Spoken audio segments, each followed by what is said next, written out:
Tout d'abord, notre peur de ne pas être accepté socialement s'intensifie pendant notre adolescence à l'école. L'école publique, pour être précis. Beaucoup d'entre nous pourraient voir l'école comme un endroit où nous grandissons en tant qu'individus. Mais en réalité, c'est tout le contraire. Pour la majorité, l'école est là où l'inspiration et la motivation meurent. En fait, les seuls mots qui décrivent mon passage à l'école sont « potentiel gaspillé ».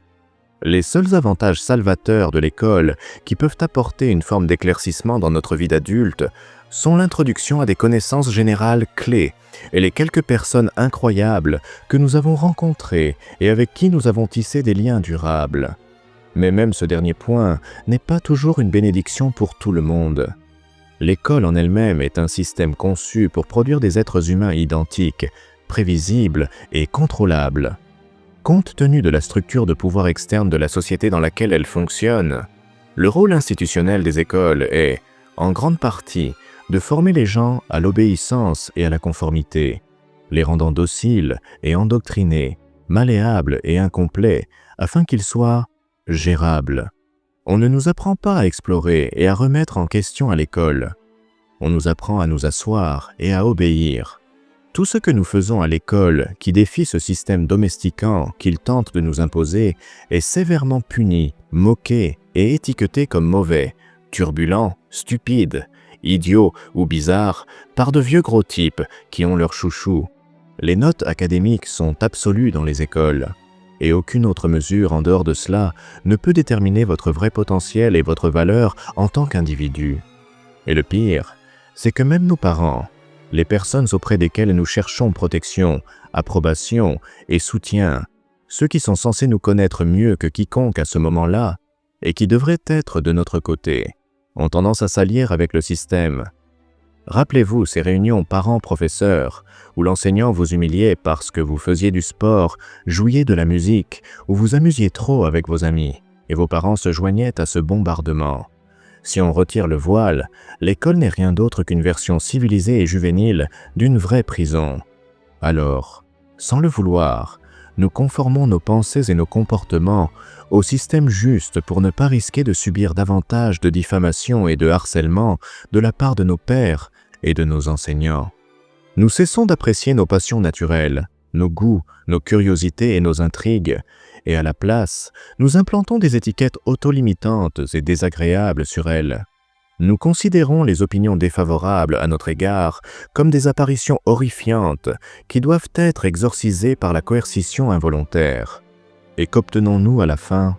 Un adulte soumis, dépendant, insécure et facilement dirigé vers les chaînes de la tyrannie.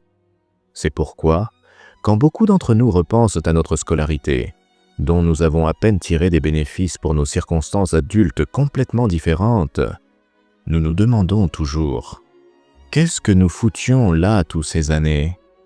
Maintenant, en tant qu'adultes apprenant à la dure, nous réalisons de plus en plus que penser principalement par nous-mêmes, pour le bénéfice de nos propres circonstances et bien-être, est en réalité le mantra qui brise enfin le sort du système.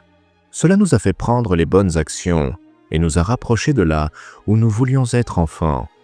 Nous avons commencé à apprécier nos passions et nos centres d'intérêt, et nous nous sentons poussés à les développer et à les poursuivre. Nous avons commencé à explorer l'étendue de nos inclinaisons et de notre créativité à travers différents moyens. Nous avons commencé à prêter moins attention à ce que les gens attendent de nous. Nous nous sentons moins honteux de nos dons inhabituels et de nos désirs les plus profonds. Nous avons commencé à vivre pour nous-mêmes et à construire la vie que nous voulons, pas celle que les autres attendent que nous construisions pour eux. Nous fusionnons notre pensée critique d'adulte avec l'amusement enfantin pour rendre les choses satisfaisantes et plausibles pour les deux côtés. Nous commençons à être qui nous sommes vraiment, et nous nous libérons lentement de tous les conflits internes que nous avons subis tout ce temps. Tout simplement parce que nous avons cessé de résister à ce qui nous rend nous-mêmes. Ce qui m'amène à pourquoi vous ne devriez pas vous sentir obligé de penser, ou même de croire, que vos traits, talents, intérêts et aspirations uniques et indépendants sont un frein à l'évolution de l'humanité. L'évolution elle-même nécessite de la variation. Si nous étions tous pareils, il n'y aurait pas de progrès. Il n'y aurait pas d'évolution. J'ai toujours cru que chaque personne a son propre ensemble spécial d'ADN. Il y a quelque chose de différent en vous génétiquement. Votre singularité vient de toutes les combinaisons d'expériences et d'émotions que vous avez ressenties et que personne d'autre n'a répétées exactement. Personne ne pense exactement comme vous. Personne ne voit exactement comme vous. Personne ne ressent exactement comme vous. Et surtout, personne n'a vécu exactement ce que vous avez vécu. Nana! Les gens qui vous disent que vous ne pouvez pas faire quelque chose sont simplement en train de vous dire qu'eux savent déjà qu'ils ne peuvent pas le faire. Les gens qui vous disent que vous êtes bizarre de faire ou de penser quelque chose sont simplement en train de vous dire que eux savent déjà qu'ils ne peuvent pas le supporter. Cela ne veut pas dire que je vous dis que vous êtes meilleur qu'eux. C'est quelque chose que vous décidez et démontrez.